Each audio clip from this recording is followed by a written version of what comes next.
Today we're talking about Predator, I Know What You Did Last Summer, Friday the 13th, and The Exorcist.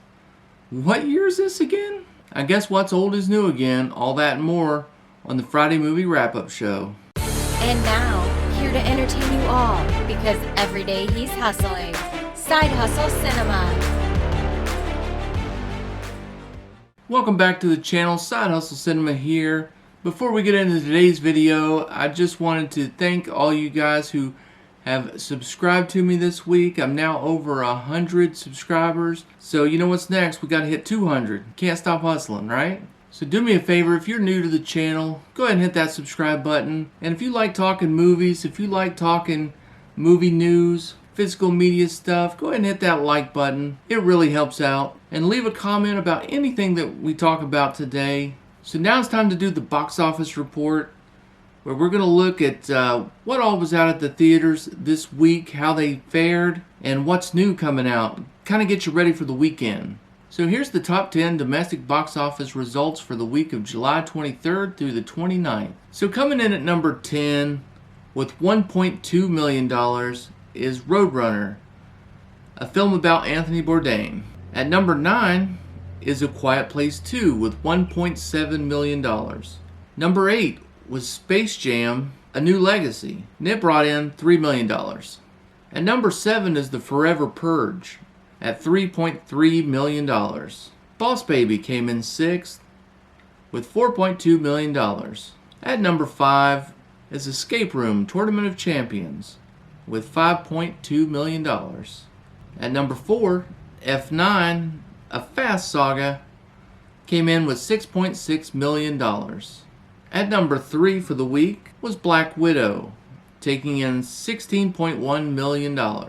At number 2 was Snake Eyes, taking in $17.4 million. And number 1 domestic box office for the week of July 23rd through the 29th was Old, with a total of $22.4 million. So Old beat Snake Eyes for the week. I thought that was pretty cool. I kind of predicted that was going to happen. That G.I. Joe franchise is just, it's dead. The reviews of Snake Eyes weren't very good, with a production budget of $88 million, only making $17.4 million in the first week. It might do better overseas, and that'll help out, but it'll be lucky to get back to even on this one. I really don't think this franchise is going to continue, and at this point I really kind of don't think it should. And that's tough to say, because I loved G.I. Joe as a kid. I had the figures, I watched the cartoons, I had high hopes for this series, but they just haven't put out good movies. Now moving on to what's new this week. Well, the biggest movie coming out this week is Jungle Cruise. I mean, that's, The Rock and Emily Blunt, the big Disney movie. That one is also available on Disney Plus, the premium, where you got to pay the $30, on top. It's going to make a ton of money. It's going to do well. Everyone's going to take their kids to go see it, and if not, then they're going to stay at home and throw down that $30 and get it on Disney Plus. So it's going to do pretty well, I think. The other 2 movies coming out this week was Stillwater, a Matt Damon movie, and The Green Knight, an A24 film. The Green Knight's getting a little bit of buzz in the movie community, but if you ask anyone who's not really a big movie fan, they haven't even heard of it. I was floating it kind of around the old water cooler, and no. I mean, you don't see commercials on it. You're not really seeing any news about it, and I don't know what it's going to make at the box office, but I don't think it's going to be good. Might be a good movie, but I don't think it's going to make very much money. Stillwater stars Matt Damon, and it looks like a pretty good movie. It looks like something I would definitely want to maybe check out. I don't think I'll go see it in theaters, but I'm a big fan of Matt Damon, and it's about a dad who, from Oklahoma, Stillwater, Oklahoma, and his daughter is overseas, like in I think it's France, and she gets accused of murder. So she's in jail for murder, and she claims that she's innocent, and so Matt Damon heads out to, I guess, to hold up an investigation or something. I mean, tries to prove her innocence.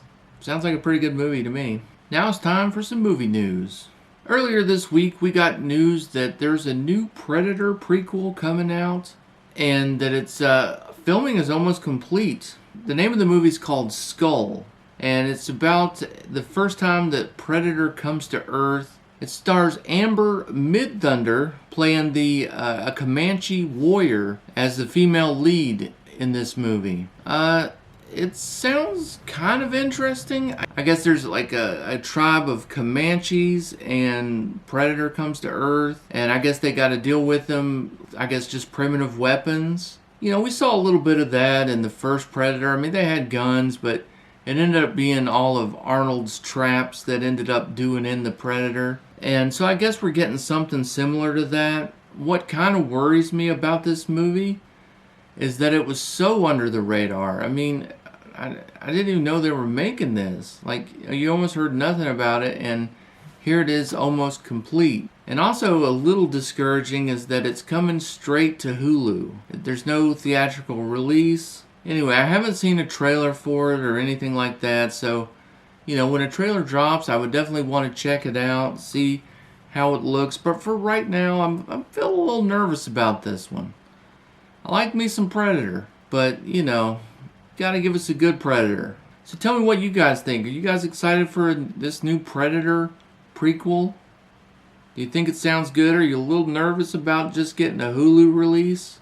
Alright, and I'm a huge Friday the 13th fan, so I couldn't let this story go by without talking about it. It's only a rumor, it's not official news or anything like that, especially considering the source.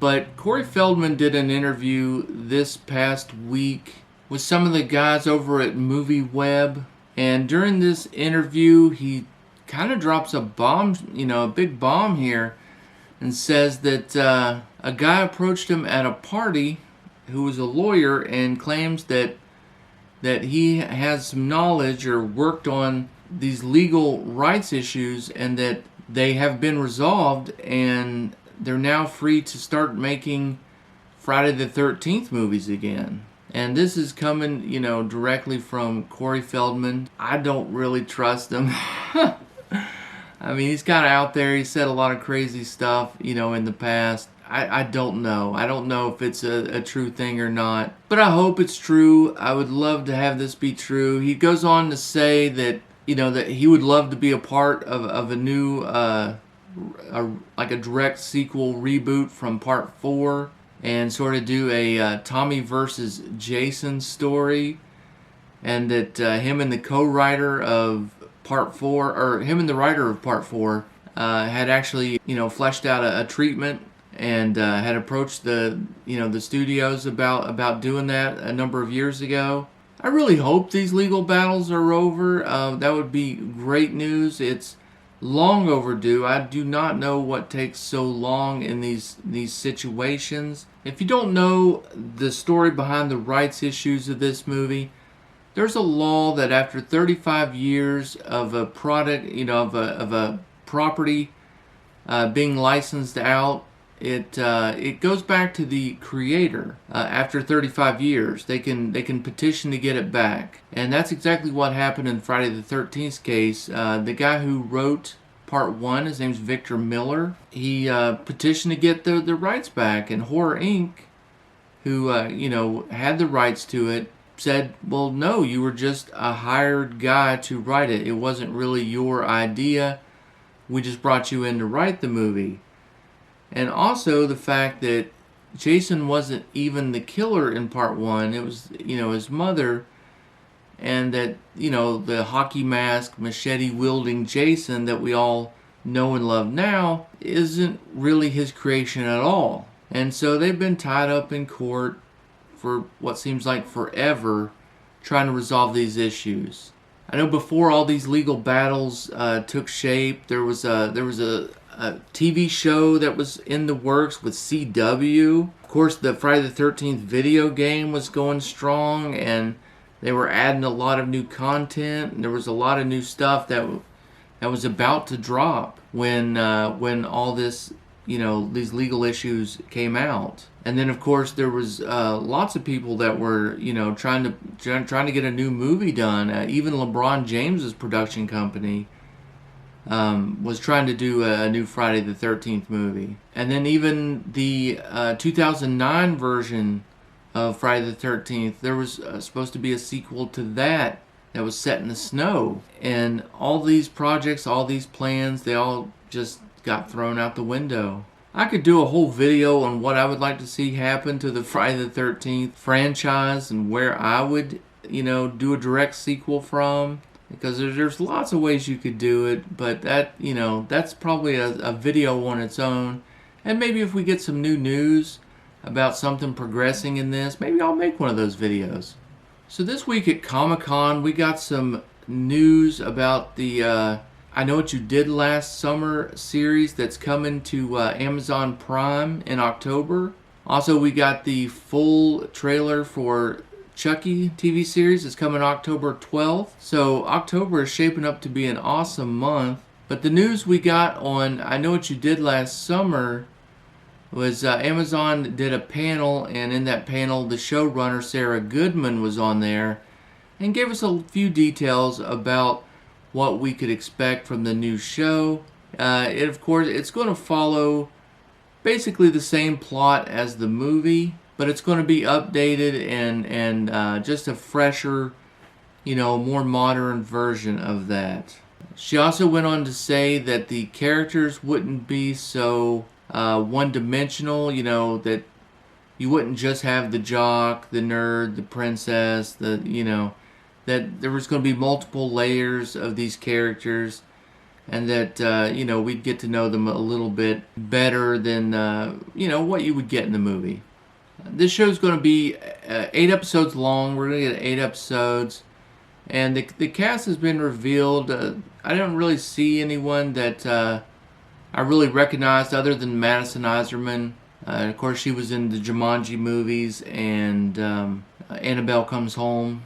And like I said, we do not have a release date yet for that, other than that it's coming in October this year on Amazon Prime. And we haven't seen a trailer for it yet. So definitely looking forward to that. When it comes, we're going to break it down right here on the channel.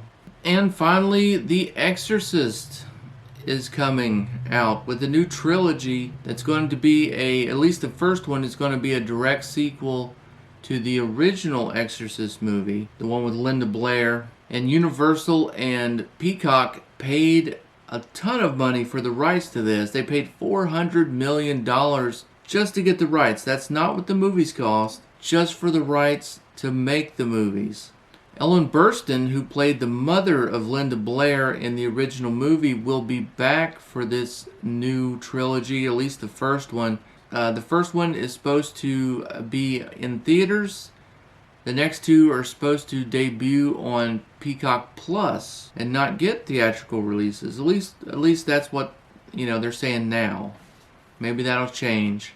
We have Leslie Odom Jr., and I guess his child is possessed by the devil, and now he needs some help. And who you gonna call?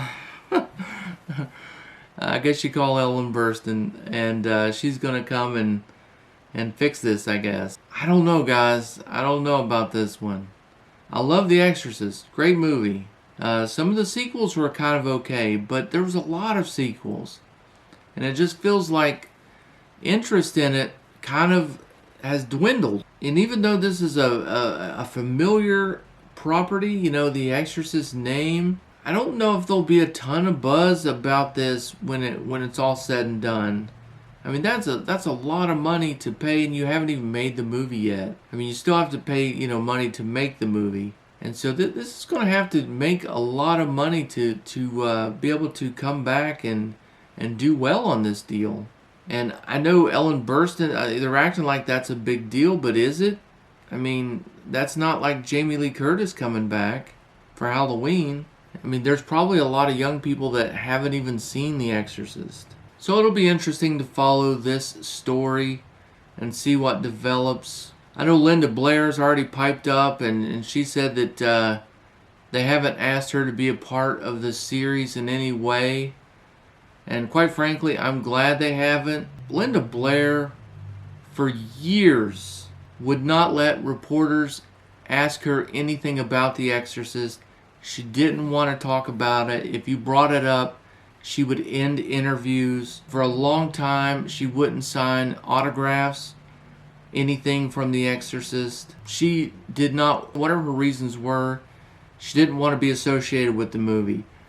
Well, as years have went on, her tunes changed, and I think that's mostly financially. I mean, she now does conventions and those types of things, and she'll sign exorcist stuff, you know. I think it's just a money grab. I mean, she really didn't like the franchise, and so for them not to invite her to be any part of it, I'm okay with that. If you were too good for it, or if you know, if you didn't like it then, don't bother liking it now. You know, as far as I'm concerned, Linda Blair, she can go kick rocks. You know, we don't need her in a new one. And that's going to do it for today's show. I hope you guys liked hearing about all these old familiar franchises, getting new TV shows, getting new movies. What's old is new again.